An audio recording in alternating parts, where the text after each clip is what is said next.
नमस्ते मित्रों, आप सबका स्वागत है ठाकरे सर क्लासेस में। आज हम पढ़ने जा रहे हैं मैग्नेट का सेकंड पार्ट। तो दोस्तों स्टार्ट करते हैं। आपने पहला पार्ट देख लिया होगा, उसके बाद आज हम सेकंड पार्ट स्टार्ट कर रहे हैं। तो देखिए, मैंने यहाँ पे एक मैग्नेट है, उसका क्या बनाया है, डायग्राम बनाया है। तो इसमें सबसे पहले बात क्या आती है कि मैग्नेटिक अक्ष यानी चुंबकीय अक्ष क्या होता है। तो जो चुंबकीय अक्ष होता है दोस्तों, यह मतलब एक काल्पनिक रेखा है जो चुंबक जो दोनों पोलों को मिलाती है। देखिए, ये पोलों के कहाँ से जा रही है, बीच में से जा रही है, मतलब मैग्नेट के एकदम बीच में से जा रही है। तो ये दोनों पोलों को मिलाने वाली रेखा चुंबकीय अक्ष कहलाती है। अब सेकंड आता है दोस्तों चुंबकीय उदासीन अक्ष, जो MN जिसको हम बोलते हैं। ठीक है, तो इसका क्या कार्य है दोस्तों, यह जो होती है दोस्तों चुंबकीय अक्ष के लंबवत होती है तथा चुंबक के मध्य में से गुजरती है, जिसे हम चुंबकीय उदासीन अक्ष कहते हैं। ठीक है दोस्तों, अब बात आती है सबसे इम्पोर्टेंट यहाँ पे। देखिए, चुंबकीय ध्रुव। अब चुंबकीय ध्रुव किसे बोलते हैं, यानी कि मैग्नेटिक पोल। तो ये देखिए दोस्तों, ये एक चुंबक ध्रुव, एक चुंबक ध्रुव, यानी किसी भी जो चुंबक होता है उसमें हमेशा क्या होते हैं, दो चुंबकीय ध्रुव होते हैं। तो चुंबकीय ध्रुव किसे बोलते हैं, तो चुंबकीय ध्रुव वह सिरे होते हैं दोस्तों जहां से चुंबकीय बल रेखा बाहर तथा अंदर की ओर प्रवेश करती है तथा इन्हें नॉर्थ तथा दक्षिण N और S के नाम से जाना जाता है, उसे चुंबकीय ध्रुव कहते हैं। अब बात आती है दोस्तों कि जो मैग्नेट होता है उसके क्या गुण धर्म होते हैं, कि मैग्नेट के पास लोहा लेने से क्या होता है, तो मैग्नेट कैसे कार्य करता है। तो इसमें जो सबसे पहला है मैग्नेट का गुण दोस्तों, आकर्षण का गुण। कि जैसे कि मैग्नेट के पास अगर हम लोह पदार्थों को लाते हैं तो उससे क्या होता है कि वो उसको आकर्षित करने बैठ जाता है, मतलब आकर्षण का गुण होता है। ठीक है, अब दूसरा बात आती है दोस्तों, जो मैग्नेट होता है उसको कभी भी स्वतंत्रतापूर्वक लटकाने पे वो हमेशा उत्तर और दक्षिण दिशा में ही ठहरता है। अब तीसरी बात आती है दोस्तों मैग्नेट के गुणधर्म में कि प्रेरण, इंडक्शन, कि कोई मैग्नेट है उसके पास में अगर हम लो मैग्नेटिक पदार्थ को रख देते हैं तो उससे क्या होता है दोस्तों, उसमें भी मैग्नेटिज्म का गुण आ जाता है, जिसको अपने इंडक्शन बोलते हैं। अब बात आती है दोस्तों पोल रखने की, कि जैसे कोई भी विश्व में या फिर कहीं भी बोलो, जो मैग्नेट होता है उसमें हमेशा दो पोल होते हैं। तो वह जो मैग्नेट होता है उसमें क्या होते हैं, दो पोल होते हैं। तो दो ध्रुवों को रखने की भी गुण होता है। अब बात आती है दोस्तों डीमैग्नेटाइजिंग गुण। तो यह क्या होता है कि जो मैग्नेट होता है दोस्तों उसको अगर हम गर्म करते हैं तो उसका क्या होता है, जो मैग्नेटिज्म खो जाता है, या फिर उसे हम मतलब हैमर से या फिर उसको पीटते हैं तो उसका भी मैग्नेटिज्म खत्म हो जाता है। ठीक है, अब आती है दोस्तों छठवां पॉइंट, पोल शक्ति। तो इसमें यह बताया गया है कि जो ध्रुव होते हैं किसके, चुंबक के, उसके दोनों ध्रुव पे समान शक्ति होती है, यही पोल शक्ति कहलाती है। अब आती है दोस्तों संतृप्त। तो इसमें क्या होता है दोस्तों कि जैसे हमने कोई एक शक्तिशाली मैग्नेट लिया है, अब उसको मैग्नेटिकली पावर और अधिक दे रहे हैं, तो उसमें क्या होगा दोस्तों, वो संतृप्त हो जाएगा, क्योंकि वो पहले से ही मैग्नेट बन चुका है। तो किसी शक्तिशाली चुंबक को और अधिक चुंबकित नहीं बनाया जा सकता, क्योंकि वह पहले से ही संतृप्त हो चुका है।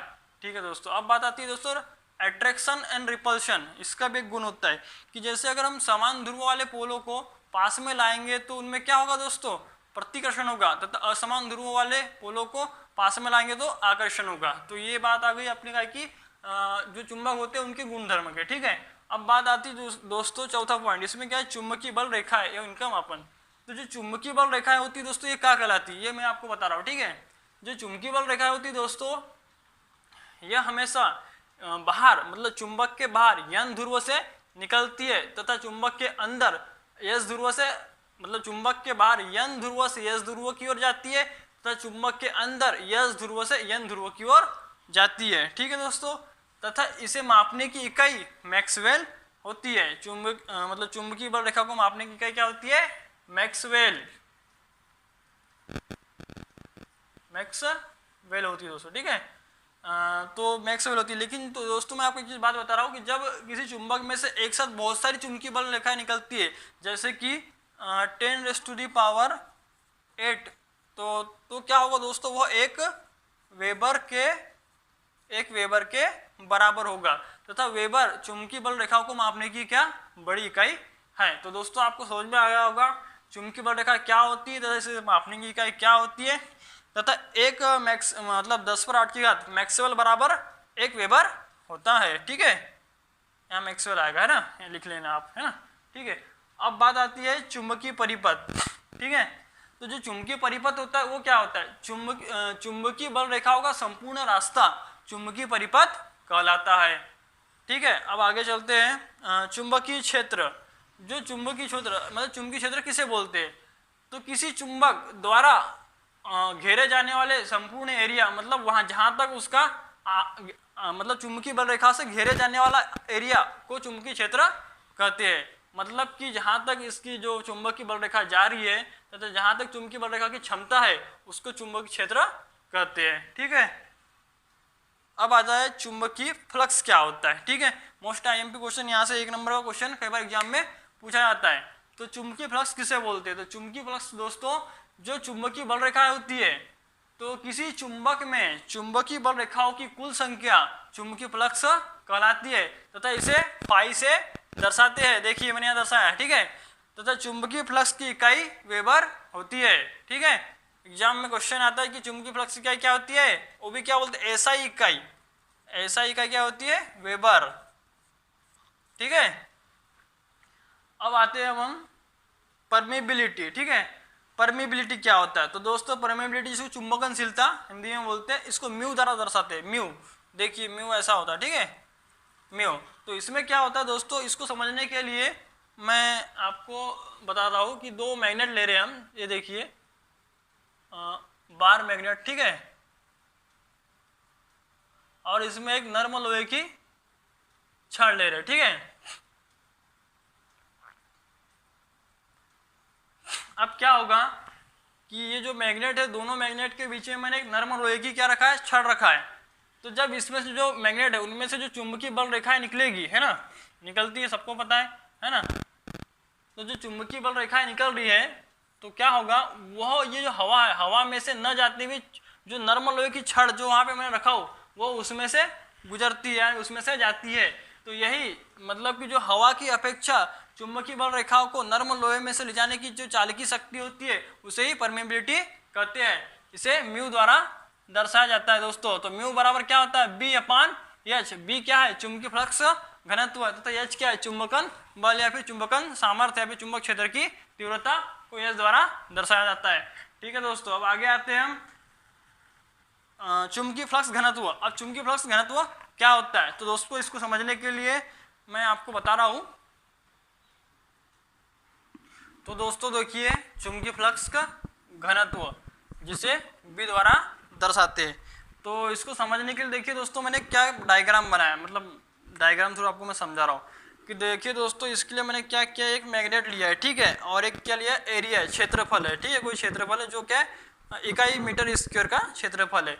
तो इस जो चुंबक है इसमें से जो चुंबकीय बल रेखा बाहर निकल रही है, तो ये जो चुंबकीय बल रेखा दोस्तों बाहर निकल रही है, तो जो एक इकाई वर्ग सेंटीमीटर में से जितनी चुंबकीय बल रेखा बाहर निकलती है, जितनी चुंबकीय बल रेखा गुजरती है, तो उसे क्या कहते हैं दोस्तों, चुंबकीय फ्लक्स घनत्व कहते हैं। जैसे कि देखिए मैं आपको पढ़ाया, किसी इकाई वर्ग मीटर क्षेत्रफल में से गुजरने वाली चुंबकीय बल रेखाओं की कुल संख्या चुंबकीय फ्लक्स घनत्व कहलाती है। दोस्तों आपको समझ में आ गया होगा, है ना।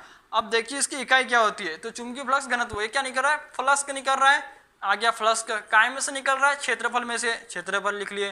फ्लक्स की इकाई क्या होती है, वेबर। क्षेत्रफल बराबर क्या हो जाएगा, मीटर स्क्वायर, तो बराबर क्या हो जाएगा, वेबर प्रति मीटर स्क्वायर, जो इसकी क्या है दोस्तों, MKS इकाई है।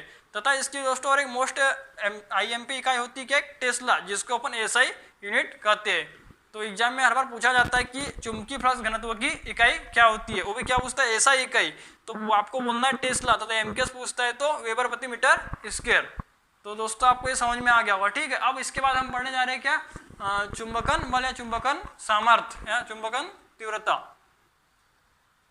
तो दोस्तों देखिए चुंबक क्षेत्र की तीव्रता, तो इसमें क्या होता है, देखिए मैं आपको डायग्राम से बता रहा हूँ। ठीक है, इसमें क्या लिया, मैंने एक चुंबक लिया, ठीक है दोस्तों, तथा उसके पास में एक क्या लिया, लोहे का टुकड़ा लिया। तो इसमें क्या होता है कि इस लोहे के टुकड़े को अपनी ओर आकर्षित करने के लिए जो बल लगता है उसे क्या बोलते हैं, चुंबक क्षेत्र की तीव्रता कहते हैं। जिसमें आपको परिभाषा पढ़ के बता रहा हूँ। ठीक है, देखिए इधर किसी चुंबकीय क्षेत्र में किसी बिंदु पर, किसी चुंबकीय क्षेत्र में किसी बिंदु पर कोई बिंदु है, ठीक है, इकाई ध्रुव मतलब एक ध्रुव मतलब ये पोल द्वारा लगने वाले बल को चुंबक क्षेत्र की तीव्रता कहते हैं। देख लीजिए, आप समझ गए होंगे, कोई मैग्नेट है, इसका एक पोल है, इसके द्वारा क्या हो रहा है कि किसी बिंदु पर कोई लोहे का टुकड़ा रखा है या फिर फेरोमैग्नेटिक पदार्थ रखा है, जिसको वो क्या कर रहा है, अपनी ओर आकर्षित कर रहा है, मतलब एल दूरी पे रखा है, डिस्टेंस है इसमें एल दूरी, ठीक है, लेंथ जिसको बोलते हैं, तो उसको अपनी ओर आकर्षित करने के लिए जो बल लग रहा है दोस्तों, उसी को क्या बोलते हैं, चुंबक क्षेत्र की तीव्रता बोलते हैं। इसकी जो इकाई होती है दोस्तों, परीक्षा में यहाँ पे एग्जाम में पूछा जाता है कि चुंबक क्षेत्र की इकाई क्या है, या फिर इसको तीन नामों से भी जानते हैं। देखिए दोस्तों, चुंबक क्षेत्र की तीव्रता, चुंबकन बल या चुंबक क्षेत्र सामर्थ्य, इसे एस द्वारा दर्शाते हैं। तो इसकी इकाई दोस्तों एम्पियर टर्न प्रति मीटर, या फिर ये नहीं दिया होगा दोस्तों तो न्यूटन प्रति वेबर, ये दोनों क्या है इसकी इकाई है दोस्तों। तो दोस्तों आपको वीडियो अच्छा लगा होगा तो मेरे चैनल को जरूर सब्सक्राइब करें तथा अपने दोस्तों को शेयर करें। Thank you.